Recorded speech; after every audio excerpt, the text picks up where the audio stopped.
So today's guest is an absolute legend in the world of USA field hockey. And if I was honest here, I'm fairly new to the sport of field hockey. So when I first met today's guest, Tracey Fuchs, on a visit to Charlotte, North Carolina, to do some work with the coaching staff of USA field hockey in 2023-24, I'm kind of embarrassed to say that I didn't really know much about her. But the more I spent time with her, I watched her coached and observed how she interacted with the other coaches and the players, I quickly realized why many people had told me that she's essentially the GOAT of USA field hockey. As a player, Tracey was exceptional. Like, she had over 280 caps playing field hockey for Team USA. She helped them win a silver in the 1994 World Cup, and she was also USA Field Hockey Athlete of the Year in 1990 and 1995. Now, her leadership as a player, it's still talked about today, but probably the most thing that's talked about now is her leadership as the head coach at Northwestern in their field hockey program there. She is producing national championships now. They won the NCAA Division I National Championship in 2021. They were runners-up in 2023, and then they won the most recent national championship in 2024. Now, if you're a regular listener to the podcast, you know this. Winning a national championship does not get you an invite to come on the Coaching Culture podcast. It's not all about winning. We really want to learn from coaches who are transformational, that care about their people. And Tracey 100% fits that bill. She is getting some of the most talented, high-character athletes out there because athletes know that she cares. She also has a coaching staff that has been together for over 7 years. That's unheard of in college sports, especially in a sport like field hockey, where it's actually difficult to pay your coaches well enough to stick around. Yet she has obviously created a team culture that everyone wants to be a part of, and really that nobody wants to leave. Tracey is a very, very authentic coach, and I've had the incredible privilege of not just having her on the podcast, but to have spent some time with her over the last year or so in Charlotte, North Carolina, and then here in Dublin, Ireland, leading up to the Paris 2024 Olympics. And I could just say this one last thing about her. She is absolutely the type of coach that I would hope and pray my daughter could play for someday. This is an absolute phenomenal episode. I know you're going to get a lot out of these next two episodes of the Coaching Culture podcast, as Tracey is going to share with us her leadership lessons as a captain of the USA team, and then who she has become as a coach and how she builds a culture on values at Northwestern. Welcome to the Coaching Culture podcast. I'm JP Nurbin. Our mission here is simple. We want to help coaches become better leaders and build better team cultures. And today, during this interview, I'm joined by my co-host, Betsy Butterick. If you're interested in learning more about our work as leadership coaches and facilitators, or if you want to explore our online courses and books, head on over to tocculture.com and betsybutterick.com. Also, be sure to subscribe to our weekly newsletter at tocculture.com, because it not only includes the notes to each episode of the podcast, but shares articles and other podcasts giving you practical tools, ideas, and strategies to build team culture. Tracey, welcome to the podcast. Excited to have you here. Enjoyed my time with meeting you the last couple times here in the last year over in Charlotte and then in Ireland. Kind of want to start today's conversation kind of reflecting, or just a little bit curious about your time as a player. As I kind of met you, I didn't know much about field hockey, and I started asking around. I met this coach here in Northwestern, Tracey Fuchs, and what a legend is all, like, pretty much everybody described you as a legend in the game. So I'm really kind of curious though, when you had a fantastic career playing field hockey, what was your impact as a leader? I'm always really, really interested in that. Like, not outside of leading by example, how did you bring a lot of impact to the teams you played on at UConn and then USA? Yeah, I think, you're only as good as the people around you. So I really, just got to try to know the players, know what made them tick. And then honestly, just treat them well. Like, there are days where we go out there and we struggle, and there's days where we go out there and we're having really, really good days, and just take care of them. I was a big Wayne Gretzky fan, and I know he used to always take like the fourth line out to lunch or go play golf. And So I tried to mimic that and just, take care of everybody, whether they were on the field contributing or maybe a role player. And I think that has served me well over the years. Yeah, I'm actually a little bit curious about that. If you could kind of maybe like dive more into like those practical ways that you did that, like you said, like it's just kind of like more the relationship building, spending time with them off the field. Is there maybe any specific examples that you have there that you maybe oftentimes share and encourage your players to things for them to be doing? Boy, it's such a different time now. I mean, we used to go and we didn't have internet or cell Mm. phones. So we used to just go and play cards and, just enjoy each other's company and play games. Everything we did kind of surrounded around competition, but it was more fun. And we had our little groups. These guys would play cards, or these guys would go down to the local restaurant. We'd have a meal together, and just little things like that. I was in 3 or 4 different residency programs when I played for the US team, so we did spend a lot of time together. So whether it was just going to the beach or doing something fun outside of the game, that was really, really important to us. Tracy, you mentioned the importance of treating people well, and I think JP and I are fully on board with that. And I know that sometimes we have teammates that maybe don't ascribe to the same philosophy. They're not someone who maybe treats others as well as we would wish. I'm not asking for names, but can you speak a little to how you might have handled as a fellow player, a teammate who didn't prioritize others in the same way? Yeah, I think one of my, I don't know if it's a super strength or a weakness, is I'm pretty direct. So I was fortunate enough to be one of the captains, either the captain or the vice captain of the U.S. team for 14 years. So learning to have those difficult conversations and just kind of calling them out. And you know, um, a lot of times we'll just go and you'll talk to other people, and then it just spirals and you have the snowball effect. But I really think the best practice is to be like, hey, Betsy, you're not cutting it. You need to, shape up here, and whatever the issue is, and just kind of get back on track. And I think people respect that if you can do it. It's really, really difficult, but I think once you have the conversation, hopefully after that you'll see some change. Or in respect to the US team, it was really competitive to make the team. So typically, if you wanted it, we weren't perfect, but we tried to do the right thing.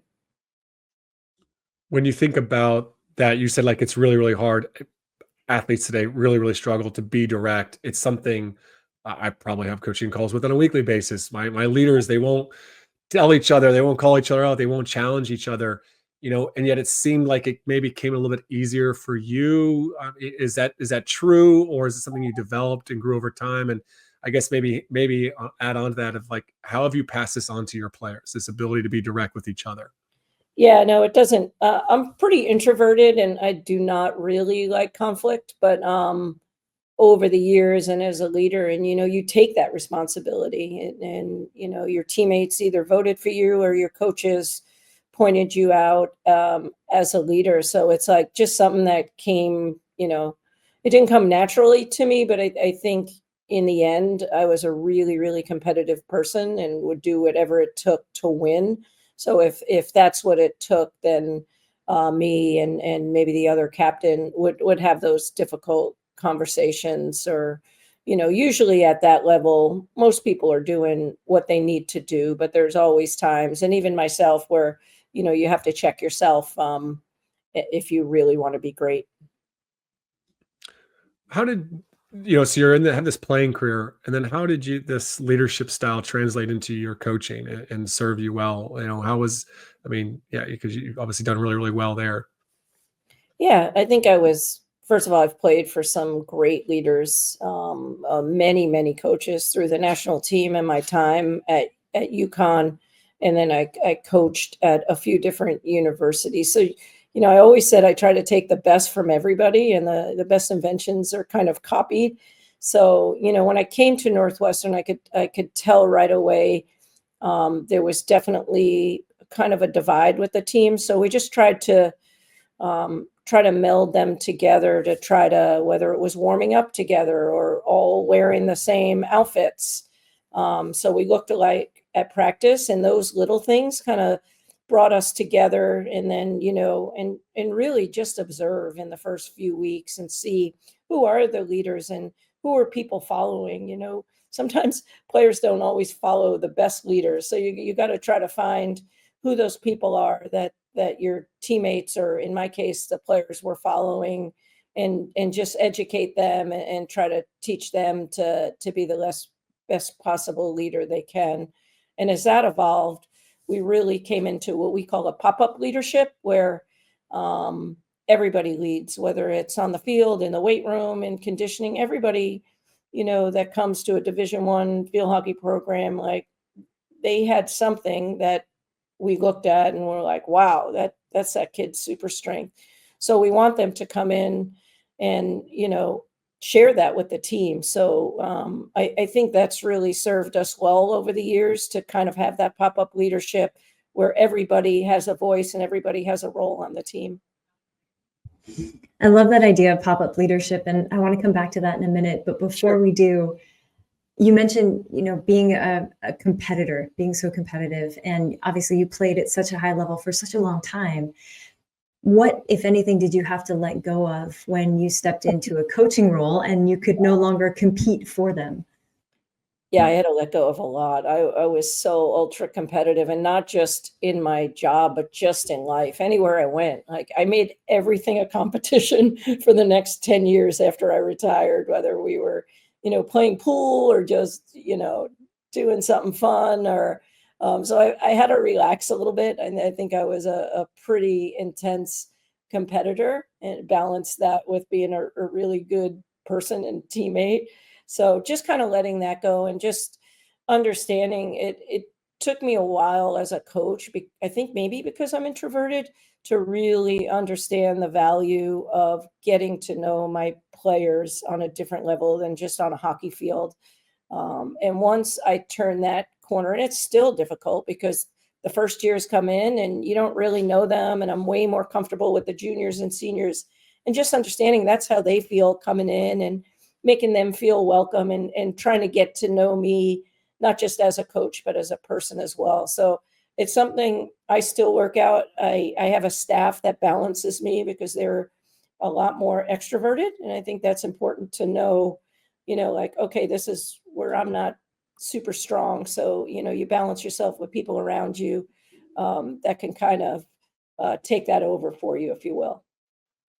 There's something I want to come back to that you just said too. Like, I can tell you're very, very relational. But you said earlier that you were taking from all these great coaches that you'd played for, and yet at some point you had to figure out who Tracey was as a coach.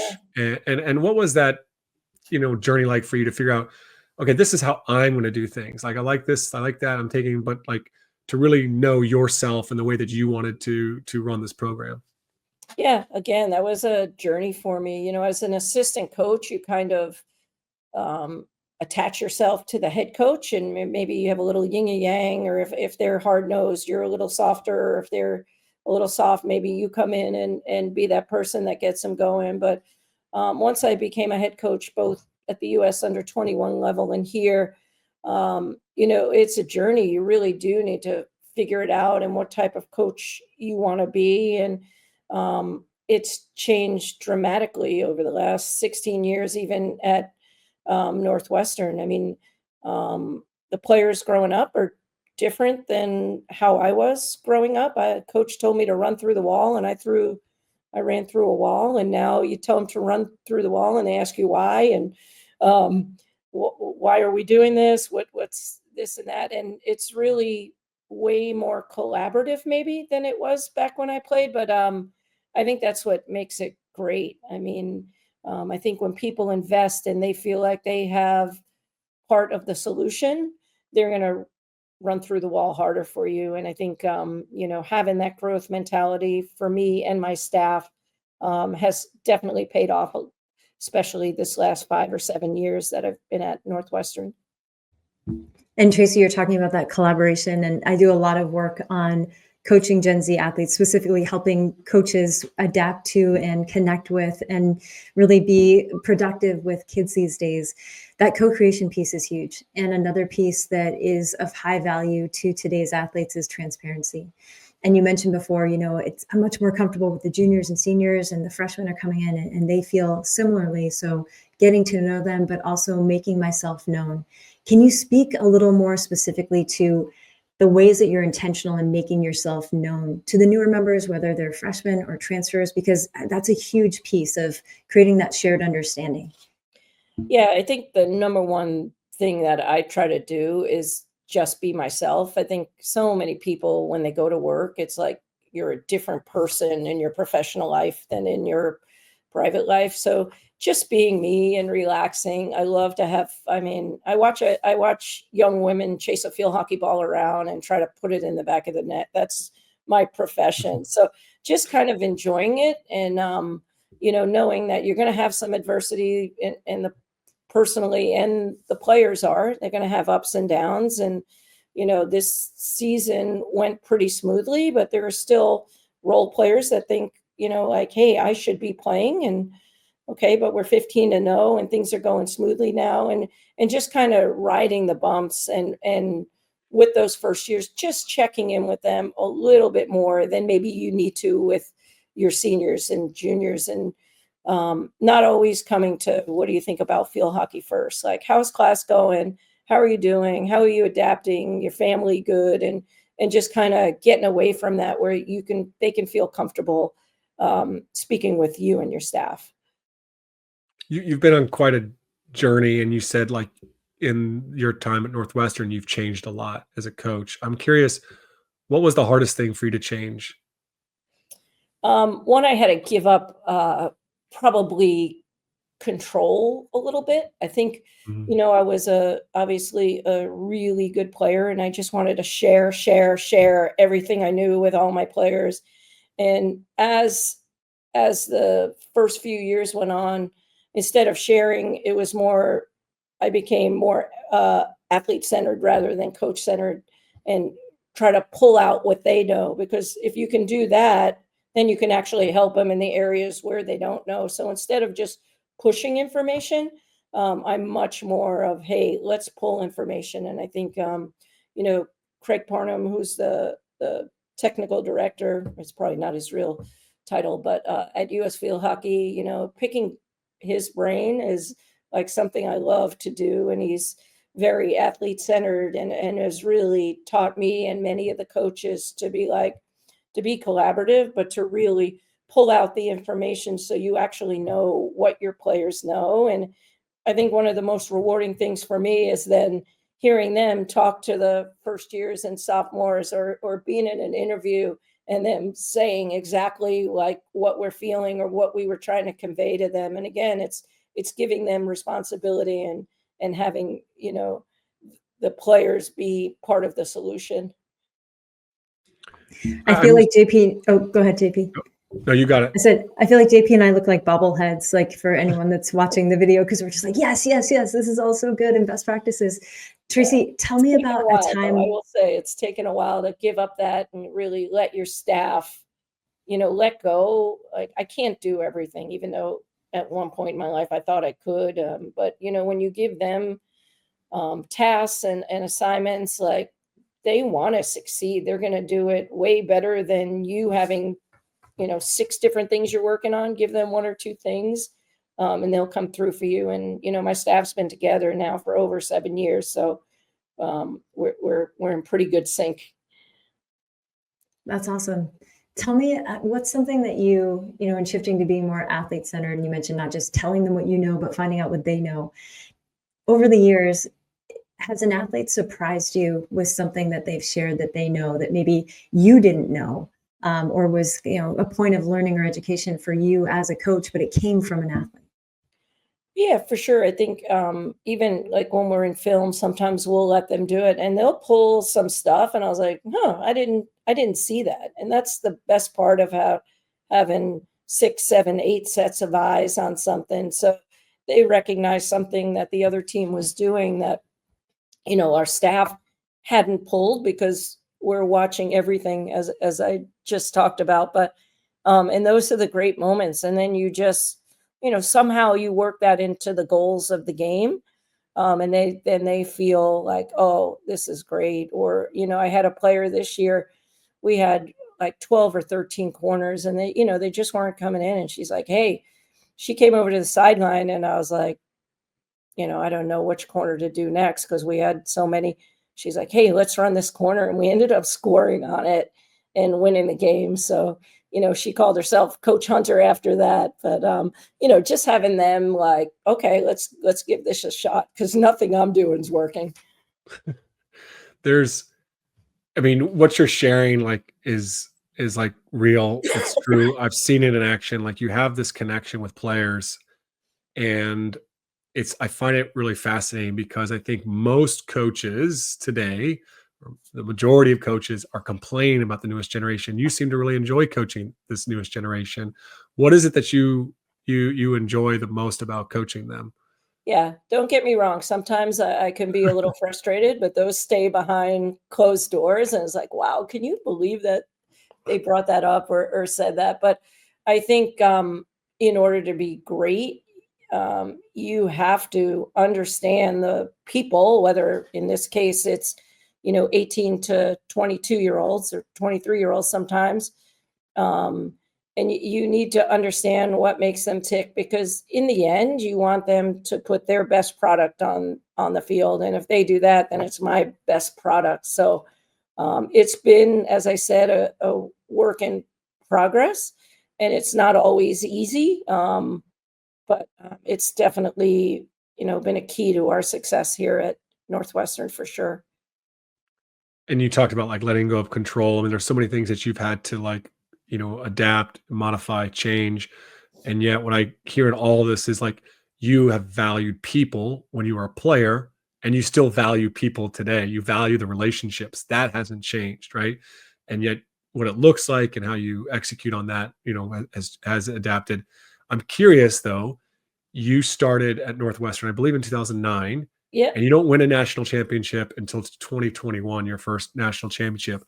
So often that journey to win the big one is something that leads to a lot of misery, a lot of pain. It's just such a torturous journey for so many coaches and in the hunt.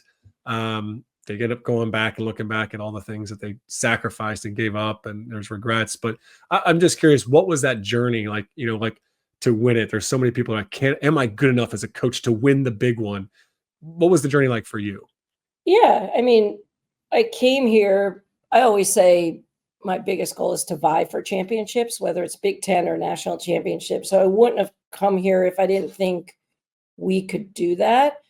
And I knew, when I came here, the program, wasn't to the level we needed to be at. And so I actually tried to make it fun and challenging. And I had a good staff around me. Both of them are head coaches in Division 1 today. But one, you got to find the right people and families um, in order to succeed. And I think slowly we did that. And over the course of 2 or 3 years, I think we won our first Big Ten championship after 5 years.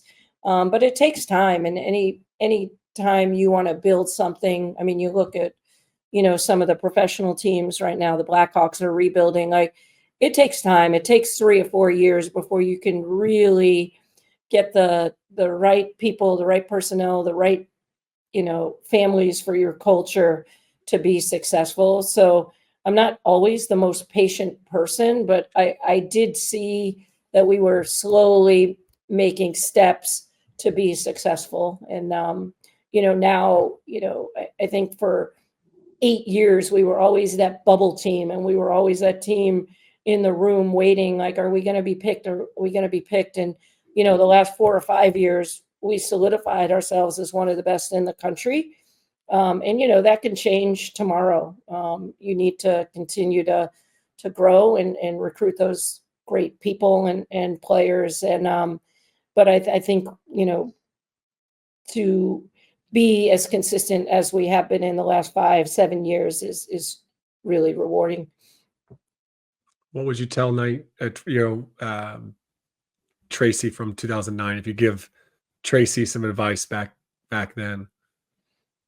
I would probably say to continue to be patient and grow. And, I love the other coaches here. Many from 2009 are still here. And, it's those coaches that pull you through the tough times. And, when you come in, if you're going to build a program, it's going to take time. And they were I was so grateful. They just kept reminding me, like, just give it time. You're better. Like, they would watch the team from year to year and just see the improvement. So we're in a great space now, and hopefully we can stay there for years to come. You talk about patience, Tracey, and it's really important, and it can also be really challenging, especially for kids these days. There's this need for instant gratification. Talk to us a little bit about the space between when you won it in 2021 and then being the runner-up in 22 and then being the runner-up in 23. Like, what were those, post-game locker room talks like? What was the message, the continuity to then get you back to the place where you win it in 2024? Yeah, I mean, obviously winning in 2021 was such a amazing feat, and we had never done it before. And then, to get back the next 2 years, and last year was a little bit different because we were missing two of our best players had taken an Olympic waiver. So the expectations weren't quite as high as they were for this year, which was completely different. On paper, we were arguably one of the top two teams in the country. So last year was actually the year where we lost in the shootout to North Carolina. Was like, I think the players thought we had overachieved because nobody was expecting anything, and the season was so smooth, everybody was getting along. And then this year we had, Maddie and Ashley Sessa back, and we had three other national team players. Like, the pressure was up there way more this year. And I knew, we had a few bumps, but everything was going so smoothly that the lacrosse coach would come in towards the end of the season and go, "Do you need a loss? Do we need to have a loss here so you can bounce back?" And we ended up having one. But I knew, we had we were regional champions, and that's the game that gets you to the Final Four. And you get a trophy for that. And none of the players wanted to touch that trophy. It was like, the one before the Stanley Cup. And I was like, okay, these guys have one thing in mind, and that's to get to the final and win it. Where back in 2021, we were raising that trophy. We were just so happy to be there, but expectations were high this year. But we had such great leadership. We had 8 seniors. We had, emotional leaders, and then we had our calm, cool collective. Like, if we did hit a bump, but so rewarding to get this group. Like, I wanted it so badly for them because, 5 players had come back. They had a COVID year, and that's a lot to go through another winter and spring when you're a senior in college. So I was just so happy that we were, able to get there and then perform so well in that final game. How do you stay demanding and like hold your players accountability? What does that look like in your program in general? And then especially in a season where you're favorites and you're just crushing people, you're so stinking good. Like, how do you hold players to really high standards? Yeah, I think, again, I mean, I thought we were gonna, because we were cruising for so long. And then we'd have not a bump, but maybe like a close game, which was really good. But again, I really didn't have to worry about it too much because the seniors like took over, whether it was in the locker room or, we were trying to decide. We had so many good forwards, and, we had 2 that stood out maybe, and then everybody else was even. So we were rotating them. We couldn't figure it out. And finally, the captains walked in and they said, "Hey, we need you to make a decision and we'll take care of the locker room." And, they wanted more consistency with who was playing on the field. And so we did that. And again, that was like a little bit of a turning point. We gave them, for them to ask us for that. And, it's going to be hard because people who had been playing even a little bit are now not in the lineup. But, we trusted them. And I think when you have that trust between players, captains, leaders, whoever, it goes a really, really long way. All right. Thanks for listening in to the first part of our conversation with Tracey. If you enjoy the Coaching Culture Podcast, be sure to check out the Culture Builders Podcast. It's my podcast where I'm just sharing in about 3 to 5 minutes They're very, very short episodes. I'm sharing very practical ways to improve yourself as a leader and build a better culture. Also, if you enjoyed today's episode, please be sure to subscribe to the podcast as well as share this episode with friends in coaching if you found it valuable.